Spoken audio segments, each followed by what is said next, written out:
हाँ, प्रिय विद्यार्थियों, हिंदी माध्यम के विद्यार्थियों के लिए आज से नए टॉपिक के साथ रसायन विज्ञान अर्थात केमिस्ट्री में 100% अंक लाने के लिए महत्वपूर्ण नियम लेके आए हैं। ये बोर्ड का ब्रह्मास्त्र है। 100% नंबर चाहिए तो ये टॉपिक आपको करना पड़ेगा। कुछ हम टॉपिक लेके आए हैं, अगर ये टॉपिक कर लिए तो आपके 100 में 100 आएंगे। आप सभी लोगों को, कई लोगों को जानकारी है कि अपनी कोचिंग से हर साल किसी न किसी के 99 आते ही हैं। एक बार तो हैट्रिक भी लगी है 99 3 लोगों की, 100 भी आए हैं। तो इस प्रकार आपको अगर ये हमारे साथ ये टॉपिक करते रहोगे तो 90 प्लस, 100 नहीं तो 90 प्लस तो पक्के हैं ही। महत्वपूर्ण तथा उनके सवाल कर लें। ये सबसे फिजिकल केमिस्ट्री का सबसे महत्वपूर्ण टॉपिक है, महत्वपूर्ण नियम और उनके सवाल। 5 नियम अगर ये कर लिए तो आपको 2 नियम जरूर मिल जाएंगे परीक्षा में। कौन कौन से? हेनरी नियम, राउल्ट नियम, कॉर्रास नियम, ओम का नियम और फैराडे नियम। ये 5 नियम हैं आपके फिजिकल केमिस्ट्री में।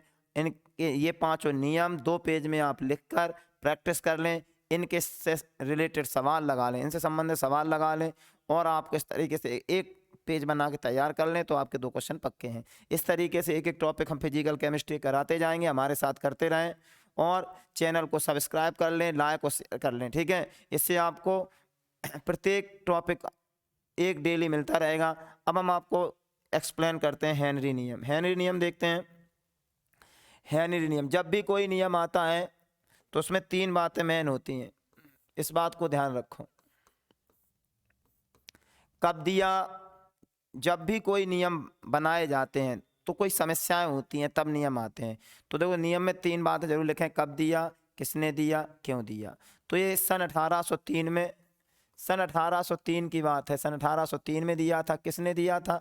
विलियम हेनरी ने दिया था। विलियम हेनरी, विलियम हेनरी ने दिया था। ये नियम किसने दिया? विलियम हेनरी, विलियम हेनरी ने दिया था। क्यों दिया? गैस की द्रव्य विलेयता, गैस के द्रव्य विलेयता पर, गैस के द्रव्य विलेयता पर दाब के प्रभाव को समझाने के लिए, दाब के प्रभाव को समझाने के लिए, दाब के प्रभाव को समझाने के लिए। देखो 3 बातें हैं। नियम, जब भी कोई भी नियम लिखो, आप ये 3 बातें लिखोगे तो एग्जामिनर जो होता है वो प्रभावित होता है आपसे। कब दिया? सन 1803 में दिया। किसने दिया? विलियम हेनरी ने दिया। क्यों दिया? गैस की द्रव्य विलेयता पर दाब के प्रभाव को समझाने के लिए। गैसों जो द्रव्य विलेय हो रही हैं, जो घुल रही हैं, उस पर दाब का क्या प्रभाव होता है, इसे समझाने के लिए नियम दिया। देखते हैं आगे। इसके लिए उन्होंने एक एक्सपेरिमेंट किया। उन्होंने क्या एक्सपेरिमेंट किया? देखो, उन्होंने निश्चित ताप पर, निश्चित ताप पर, निश्चित ताप पर, जैसे निश्चित ताप ले लिया 25 डिग्री सेंटीग्रेड, निश्चित ताप पर, ठीक है, एक बंद पात्र में, एक बंद पात्र में द्रव को लेकर, ये द्रव ले लिया उन्होंने, एक बंद पात्र में द्रव को लेकर, द्रव होगा तो बीच में अंतराकाशीय स्थान होंगे। द्रव के अणुओं के बीच क्या होते हैं? अंतराकाशीय स्थान, अंतराकाशीय स्थान, अंतराकाशीय स्थान है। ये दाब डालने के लिए पिस्टन लगा है, दाब डालने के लिए क्या लगा है? पिस्टन। अब निश्चित ताप पर दाब जैसे मान लो 1P है। ये ऊपर गैस के अणु हैं, ये गैस के अणु हैं, गैस के अणु, ये द्रव की सतह है, द्रव की सतह है, द्रव की सतह है, द्रव की सतह है। देखो हेनरी नियम को समझने के लिए ये एक प्रयोग कर रहे हैं। ये प्रयोग है आपका, प्रयोग। विलियम हेनरी ने एक प्रयोग किया। नियम देने से पहले उन्होंने एक प्रयोग किया था। उन्होंने क्या प्रयोग किया? उन्होंने निश्चित ताप, जैसे 25 डिग्री सेंटीग्रेड ले लिया, निश्चित ताप पर एक बंद पात्र में द्रव को लेकर, उसमें ऊपर क्या कुछ गैसें भर ली हैं, गैस के अणु हैं, ये द्रव की सतह है, ये पिस्टन से दाब है, इसमें अंतराकाशीय स्थान है। जैसे ही ऊपर से दाब डालते हैं, जैसे ही पिस्टन की सहायता से दाब डालते हैं तो ये गैस के अणु द्रव की सतह से टकराते हैं। ये जो गैस के अणु द्रव की सतह से टकराएंगे और ये अंतराकाशीय स्थान में चले जाएंगे। तो इससे क्या सिद्ध होता है? इससे सिद्ध होता है कि जैसे जैसे दाब बढ़ाते हैं गैस की द्रव्य विलेयता घुलती जाती है।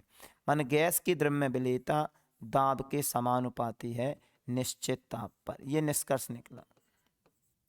निष्कर्ष क्या निकला? निश्चित ताप पर गैस की द्रव्य विलेयता दाब के समानुपाती है।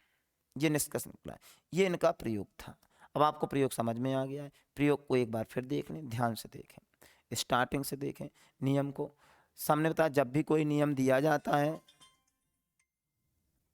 तो सबसे पहले 3 बातें बताएंगे आप। कब दिया, किसने दिया, क्यों दिया। तो सन 1803 में विलियम हेनरी ने नियम दिया। क्यों दिया? गैस की द्रव्य विलेयता पर दाब के प्रभाव को समझाने के लिए। अब इसको एक प्रयोग उन्होंने किया। इसके लिए उन्होंने क्या किया? निश्चित ताप पर, जैसे 25 डिग्री सेंटीग्रेड ताप पर एक बंद पात्र में द्रव को लेकर, बंद पात्र में द्रव को लेकर उसमें गैस फिल कर ली, ऊपर से दाब डालने के लिए गैस को भर लिया और ऊपर से एक पिस्टन लगा लिया दाब डालने के लिए।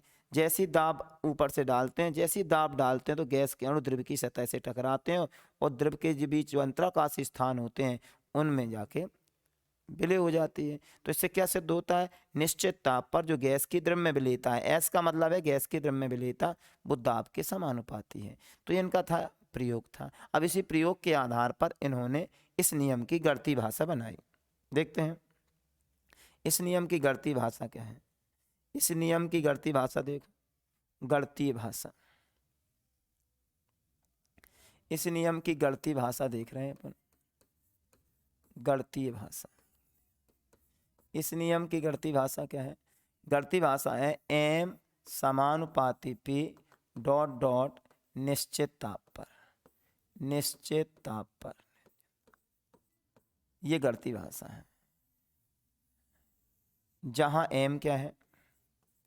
जहां एम है विलायक के इकाई आयतन में घुली गैस की मात्रा। विलायक के इकाई आयतन में, इकाई आयतन में घुली गैस की मात्रा, घुली गैस की मात्रा। एम यहाँ पर क्या है? विलायक के इकाई आयतन में घुली गैस की मात्रा। अच्छा, पी क्या है? आरोपित दाब, आरोपित दाब, आरोपित दाब। ठीक है। अगर समानुपाती हटाते हैं तो एक स्थिरांक आता है KH, जहां KH क्या है? KH है हेनरी स्थिरांक, हेनरी स्थिरांक, KH हेनरी स्थिरांक है। अच्छा, आगे देखो पक्षांतर कर दें तो M/P KH। ये इसकी गणितीय भाषा है, हेनरी नियम की गणितीय भाषा है। जो अपन ने प्रयोग किया था उस प्रयोग के आधार पर ये भाषा निकाली गई है। जैसे पीछे अपन देखते हैं, देखो गौर करके, ये था प्रयोग, ये प्रयोग था। इसमें हमने ये मान ली जो गैस के जो अणु हैं, हमने गैस की मात्रा क्या मान ली? M मान ली, और ये मान लिया हमने विलायक का इकाई आयतन। ठीक है, तो वही बात यहाँ बताई गई है। विलायक के इकाई आयतन में, विलायक के इकाई आयतन में घुली गैस की मात्रा M है, P है गैस द्वारा आरोपित दाब। तो देखो ये, अब इसकी भाषा कैसे बनाएंगे? इसकी भाषा में यहाँ से बनाएंगे, गौर करो। इसकी अगर हमें भाषा बनानी तो यहाँ से बनाएंगे। देखो नंबर यहाँ से डालेंगे अपन। पहला वाक्य यहाँ से बनाएंगे, निश्चित ताप पर विलायक के इकाई आयतन में घुली गैस की मात्रा आरोपित दाब के समानुपाती है। अगर हम इसकी भाषा बनानी है तो हम कैसे बनाएंगे? देखो सबसे पहले हम ये लिखेंगे निश्चित ताप पर, फिर हम लिखेंगे विलायक के इकाई आयतन में घुली गैस की मात्रा आरोपित दाब के समानुपाती होती है। इतनी हिंदी लिख के ये मैथमेटिकल कर देंगे। तो ये 2 नंबर का नियम आता है, इसमें इतना ही लिखा जाएगा। ठीक है। अब इसमें सीमाएं और अनुप्रयोग भी होते हैं, लेकिन वो सीमाएं अनुप्रयोग जनरली परीक्षा में पूछी नहीं जाती हैं। ठीक है, लेकिन हम थोड़ा सा नॉलेज के लिए तुम्हें बता दे रहे हैं। यहाँ देखो अभी जो टारगेट है, परीक्षा का टाइम चल रहा है, तो आप शॉर्ट एंड स्वीट लेक्चर दिए जा रहे हैं, केवल उतनी बातें बताई जा रही हैं जो मतलब की परीक्षा में पूछी जा रही हैं। ठीक है, तो देखो इसमें अगर और जैसे लिखना है, सीमाएं लिखना है इसकी, तो हम यहाँ से बना लेंगे। नंबर 1, ताप बहुत कम नहीं होना चाहिए। एक सीमा यहाँ से बना लेते हैं, ताप बहुत कम नहीं होना चाहिए।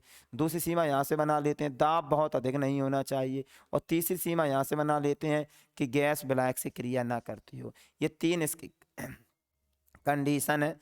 ताप बहुत कम नहीं होना चाहिए, दाब बहुत अधिक नहीं होना चाहिए, और विलायक गैस से क्रिया ना करे। ये 3 शर्तें हैं, और विलयन तन होना चाहिए। ये शर्तें हैं हेनरी नियम की। अब बात आते हैं इसके अनुप्रयोग क्या है। इसके अनुप्रयोग क्या है, जब अपन सांस लेते हैं, फेफड़ों की जो क्रिया विधि है वो हेनरी नियम पर आधारित है। दूसरी, कोल्ड ड्रिंक की जो पैकिंग होती है, जितने भी कार्बोनेटेड पेय पदार्थ होते हैं उनकी भी पैकिंग जो है वो हेनरी नियम पर आधारित है। जो गोताखोर समुद्र में जाते हैं उन पे भी हेनरी नियम लागू होता है, और जो पर्वतरोही पर्वतों पर चढ़ते हैं उन पर भी हेनरी नियम लागू होता है। तो ये उनके 4 अनुप्रयोग हैं। अब जैसे इन्हें अपन ग्राफ की सहायता से भी देख सकते हैं। जैसे जो चीज़ें अपन ने पढ़ाई हैं, इनको आप ग्राफिक्स के माध्यम से भी देख सकते हैं।